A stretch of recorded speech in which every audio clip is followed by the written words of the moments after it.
Ladies and gentlemen, we meet again towards Parashat Acharei Mot Kadoshim for a short and sweet idea. I think this Parsha is so important. It gives us our mission statement. That is very, very important, because once our mission statement is clear and we know what we're focused on, everything else seems easy. Everything else seems simple. Where is the mission statement of the whole Torah actually hidden in Acharei Mot and Kadoshim? Well, I think that Kedusha, the word Kadoshim, in English it's holiness, it's sanctity, but Kedusha is something even greater than that, because Kedusha links us into eternity. It's not only just something which is holy and which is sanctified, but it actually plugs us in to something which is beyond time and space, which is absolutely fantastic. Let me explain. First of all, there are two types of Kedusha. One is Kedusha in the world. What Kedusha do we have in the world? In the creation of the world, we hear that HaKadosh Baruch Hu, when he creates the world, he doesn't create a mountain or a fountain or a human being or an animal, any place or any book that which is Kadosh, which is holy, except Vayvarech Hashem et Yom HaShvi'i Vayikadesh Oto. He creates one holy thing in the whole universe. There's only one thing which is holy, which is Shabbat. So if we want to become holy people, we have to connect to Shabbat. Is there anything else that is called holy? Is there anything else besides Shabbat? And the answer is yes.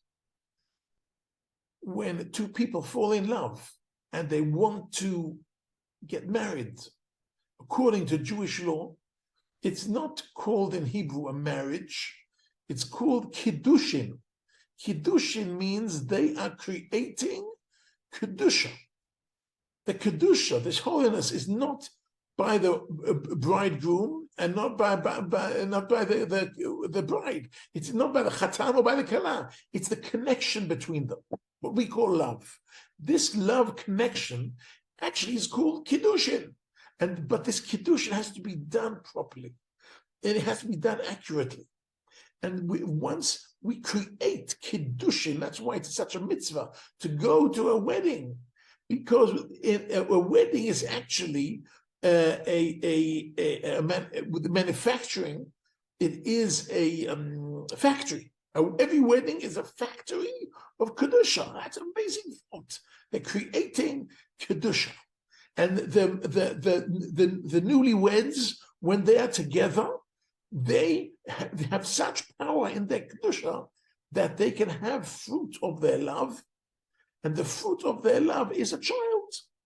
And this child, how does he show that he actually looks up to his parents because they have Kedusha?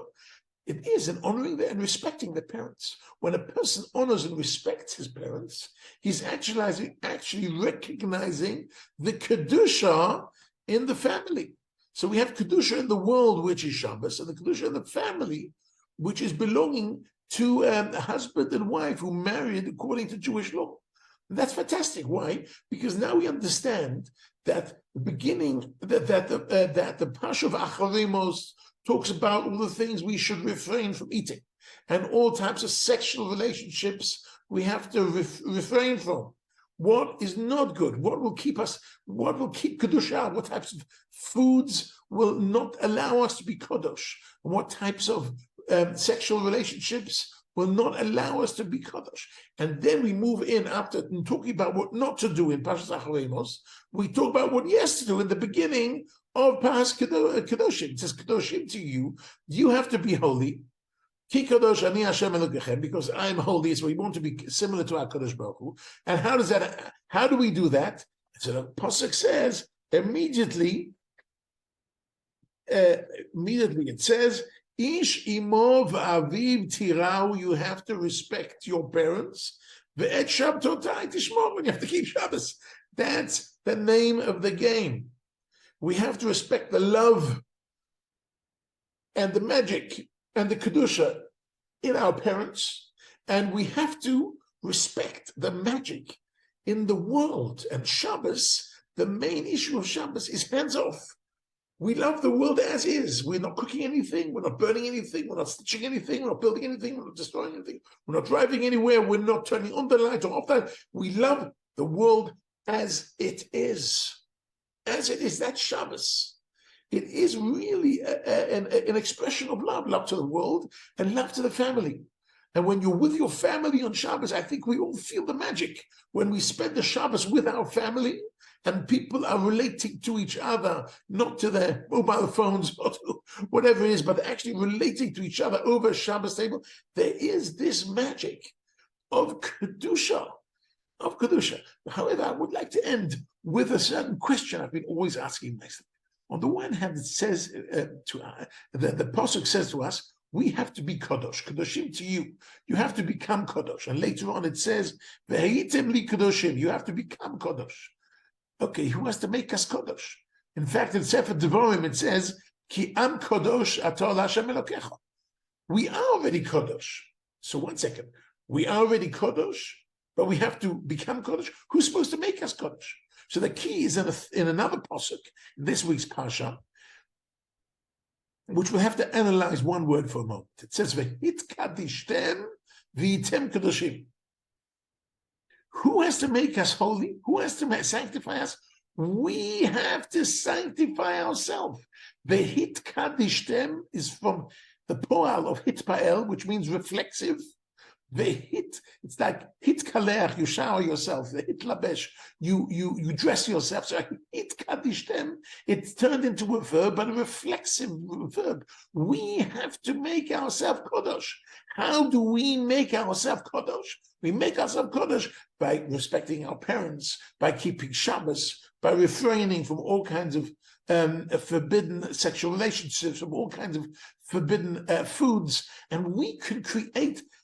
So how does this work exactly? Let me bring this down to earth with a very simple analogy. Just imagine an apricot tree. And the apricot tree, in the apricot, there's the apricot pit. So if you put the pit into the ground and you water it, so you can create another apricot tree.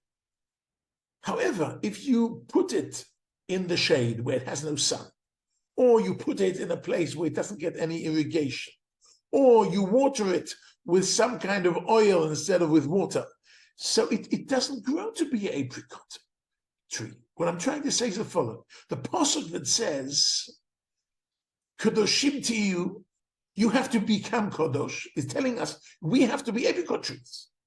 With the pasuk that says, Ki Am Kadosh atol Hashem Elokecha, is telling us, you know what? You are a pit from a real apricot. You have the potential of becoming a real apricot tree. But how do you take this pit and become apricot tree? The hit kadishtem. You have to water yourself with the right foods. You have to water, make sure you've got sunlight. You make sure you have the right relationships. And that is dictated to us by keeping Shabbos, by keeping our relationships within the family, and of course with marriage, with Jewish marriage, and all these things, we have the potential of being Kadosh. But it's up to us to make this really happen. Shabbat Shalom.